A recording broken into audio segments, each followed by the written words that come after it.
In the first fragile, deeply uncertain years of the 19th century, the remote British penal colony of New South Wales was not a thriving society, but a vast, open-air prison defined by absolute, unyielding brutality and constant starvation.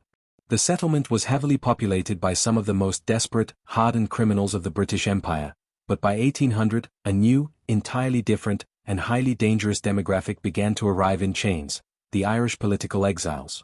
These men were not petty thieves or forgers. They were fiercely dedicated, highly radicalized veterans of the bloody, failed 1898 Irish rebellion against British rule. Known as the United Irishmen, they possessed deep, burning political convictions, extensive military experience, and an absolute, unquenchable hatred for the British Crown.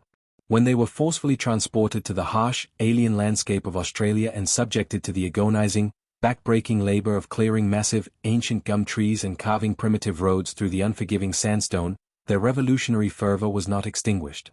Instead, the brutal, heavily flogged conditions of the penal colony only served to fiercely ignite their desire for absolute, violent retribution and immediate freedom. The epicenter of this simmering, toxic resentment was the government agricultural farm at Castle Hill, located roughly 20 miles northwest of the main settlement at Sydney Cove. Here, hundreds of Irish convicts were heavily concentrated, working from dawn until dusk under the cruel, unforgiving whips of corrupt overseers.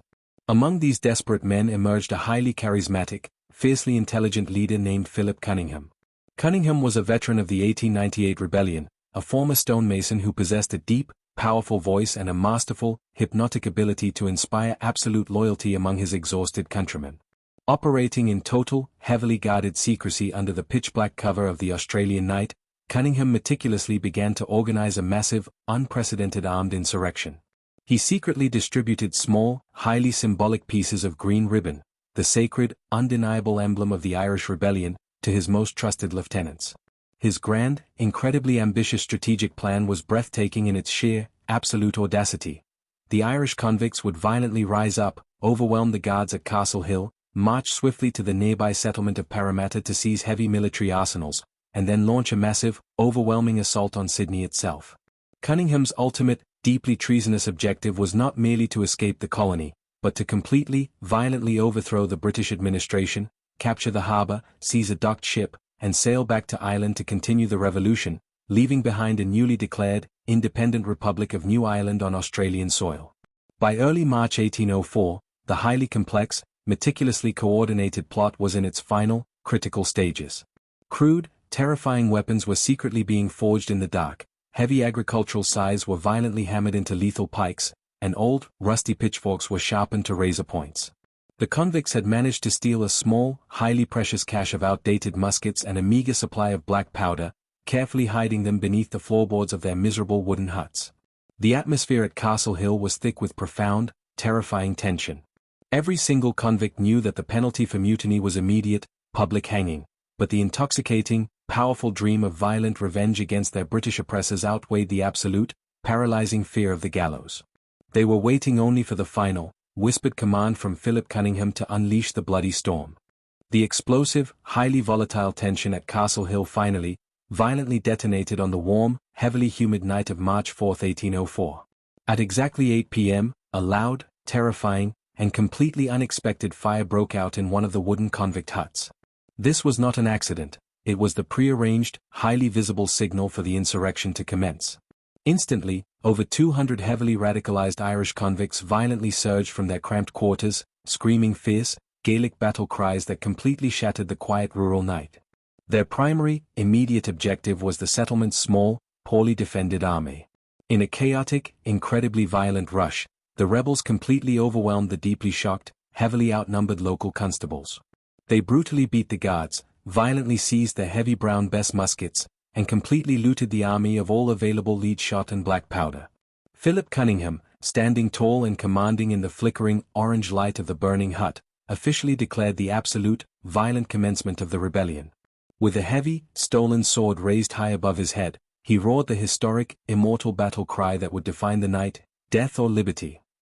The heavily armed, deeply furious mob immediately began a rapid, aggressive march toward the nearby, highly strategic settlement of Parramatta. Their tactical plan relied entirely on speed, sheer terror, and the desperate hope of triggering a massive, colony-wide uprising among the thousands of other convicts scattered across the surrounding agricultural districts. As they marched through the pitch-black, rugged Australian bushland, they violently raided isolated settler farms, ruthlessly kicking down heavy wooden doors and demanding weapons, food, and absolute loyalty to their new republic at the sharp point of a pike. The rebel army rapidly swelled to over 300 desperate men, a chaotic, terrifying mass of angry Irishmen armed with a bizarre, lethal assortment of stolen muskets, heavy agricultural scythes, sharpened pitchforks, and crude wooden clubs. They were a deeply formidable, terrifying force, driven by absolute, unadulterated hatred and the intoxicating, blinding prospect of immediate, violent liberation. However, the element of total, absolute surprise, the single, most critical component of Cunningham's grand strategic plan, was fatally, catastrophically compromised. A terrified, loyalist convict informer had miraculously managed to slip away during the initial, chaotic uprising at Castle Hill. He desperately ran through the dark, treacherous bush for miles, finally reaching the heavily fortified military barracks in Parramatta. The alarming news of the massive, armed Irish rebellion was immediately dispatched by a galloping messenger to the colonial governor, Philip King, in Sydney. Governor King, a hardened, deeply pragmatic naval officer who understood the absolute, existential threat the rebellion posed to the fragile colony, reacted with immediate, ruthless, and highly decisive military force. He officially declared martial law across the entire colony and instantly deployed the highly disciplined, heavily armed elite troops of the New South Wales Corps, under the command of the fiercely aggressive, deeply uncompromising Major George Johnston. Johnston, a veteran of the brutal American War of Independence, was ordered to violently, permanently crush the rebellion by any means necessary. A massive, heavily armed, and highly disciplined British military force was now rapidly, aggressively marching directly toward the chaotic, poorly organized Irish rebel army, setting the stage for a brutal, decisive, and bloody confrontation in the dark Australian hills.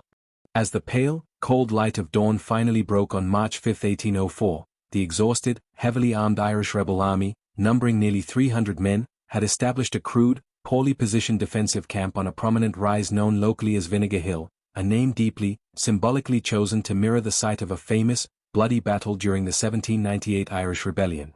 They were exhausted from the rapid, all-night march and deeply frustrated that the massive, colony-wide uprising they had so desperately anticipated had completely failed to materialize. At exactly 10:30 a.m., the highly disciplined, heavily armed vanguard of the New South Wales Corps, led by the ruthless Major George Johnston, finally arrived at the base of the hill. Johnston, heavily outnumbered by the rebels but possessing vastly superior, modern military firepower and absolute, unwavering discipline, decided to employ a highly deceptive, deeply treacherous, and highly controversial tactical maneuver. Accompanied by only a single, heavily armed trooper and a local Catholic priest, Father James Dixon, Johnston boldly, aggressively rode his horse directly up the hill toward the massive, heavily armed rebel formation, carrying a white flag of truce and loudly demanding an immediate, peaceful parley with the rebel leadership. Philip Cunningham, deeply confident in his numerical superiority and perhaps fatally underestimating the sheer, ruthless brutality of the British military, agreed to step forward from the defensive line to negotiate. As Cunningham and another rebel leader, William Johnston, approached the mounted British officer, Major Johnston engaged them in a brief, tense, and highly aggressive verbal exchange. Johnston loudly demanded their immediate, unconditional surrender, which Cunningham fiercely, defiantly refused, restating his absolute demand for death or liberty. In a completely unexpected, deeply shocking, and highly treacherous violation of the flag of truce, Major Johnston suddenly, violently drew his heavy, loaded cavalry pistol and jammed it directly into Cunningham's face, while his accompanying trooper violently struck the other rebel leader over the head with the heavy butt of his musket. The two stunned, completely disoriented rebel commanders were instantly, brutally taken hostage and forcefully dragged back toward the British lines. The deeply shocked, suddenly leaderless Irish rebels, witnessing the brutal, treacherous capture of their beloved commander, completely panicked. Before they could even attempt to organize a cohesive, disciplined volley of musket fire, Major Johnston violently ordered his heavily armed, highly disciplined infantry to launch a massive, overwhelming, and completely devastating charge up the hill. The deafening, terrifying roar of disciplined British musketry completely shattered the rebel lines. The raw, untrained convicts, armed primarily with crude, heavy agricultural pikes and old pitchforks, were absolutely, effortlessly massacred by the highly accurate, relentless volley fire of the professional soldiers. The battle was a chaotic, incredibly brief, and profoundly bloody rout. Within a matter of mere minutes, the rebel formation completely broke, and the terrified men violently fled in absolute panic into the dense, unforgiving Australian bush, ruthlessly pursued and brutally cut down by the aggressive, heavily armed British cavalry. Over 15 Irish rebels were brutally slaughtered on the hill, and dozens more were severely, horrifically wounded. The brutal, unforgiving colonial retribution was swift, absolute, and deeply public. Philip Cunningham, despite being severely wounded during the battle, was unceremoniously, brutally hanged without trial from the heavy staircase of the public storehouse in the nearby Hawkesbury settlement as a terrifying, highly visible warning to the entire convict population. 8 other rebel leaders were swiftly, brutally executed in the following days, their lifeless bodies left hanging in heavy iron chains from prominent trees across the colony.